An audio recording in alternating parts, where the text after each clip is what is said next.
और उत्तर प्रदेश के प्रयागराज में अतीक और अशरफ के जुल्म का शिकार एक और शख्स सामने आया है, जिसका आरोप है कि इन दोनों के कहने पर 2005 में उसके चाचा की हत्या कर दी गई थी।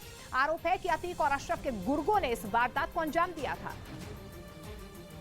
और ये पूरा मामला 2005 में रेलवे से जुड़ा एक टेंडर लेने पर शुरू हुआ था।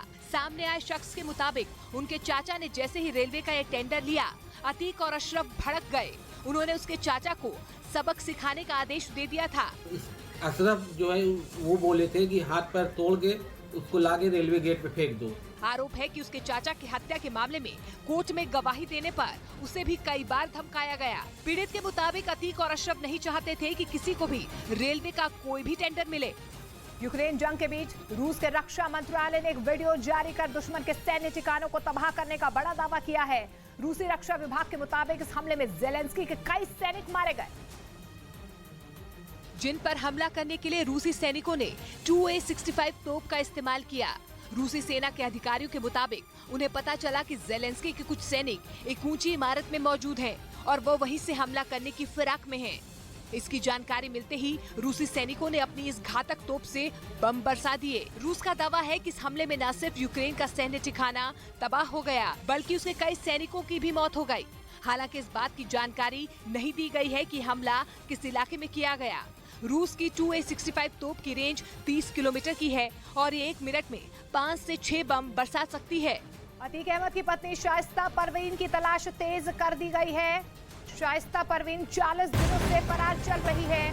उसकी तलाश तेज कर दी गई है। उसके लिए प्रयागराज के साथ साथ आसपास के जिलों में भी पुलिस दबिश दे रही है। आशंका ये जताई जा रही है कि शाइस्ता नदी के रास्ते नेपाल भाग सकती है। अतीक अहमद की पत्नी शाइस्ता परवीन फरार चल रही है, लेकिन खबर यह है कि शाइस्ता परवीन को गुड्डू मुस्लिम ही बचा रहा है। क्योंकि अगर शाइस्ता परवीन ने पुलिस के सामने सरेंडर कर दिया तो गुड्डू मुस्लिम का बचना नामुमकिन हो जाएगा।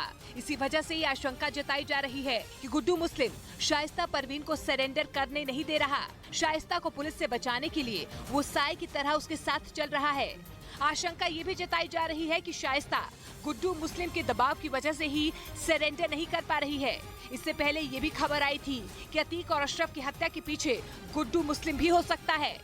किम जोंग उन ने जासूसी सैटेलाइट बनाकर अमेरिका, जापान और दक्षिण कोरिया की नींद उड़ा दी। उत्तर कोरिया के जासूसी सैटेलाइट बनाने का दावा वहां की न्यूज एजेंसी ने किया और जानकारी दी बहुत जल्द ये सैटेलाइट लॉन्च हो सकती है। क्योंकि ये किम का ड्रीम प्रोजेक्ट है, जिससे उत्तर कोरिया की धमक अंतरिक्ष तक सुनाई देगी और अमेरिका, जापान और दक्षिण कोरिया के होश उड़ जाएंगे। उत्तर कोरिया की न्यूज एजेंसी ने यह दावा करते हुए कुछ तस्वीरें जारी की, जिनमें किम जोंग उन अपनी बेटी किम जू ए के साथ उत्तर कोरिया की स्पेस एजेंसी में दिखे। उत्तर कोरिया की न्यूज एजेंसी KCNA ने बताया कि किम और उनकी बेटी वहां जासूसी सैटेलाइट को देखने पहुंचे और पूरे प्रोजेक्ट की जानकारी ली। बीते कुछ दिनों में कई बार ऐसे मौके आए जब किम अपने महत्वपूर्ण दौरों पर अपनी बेटी किम जू ए के साथ नजर आए।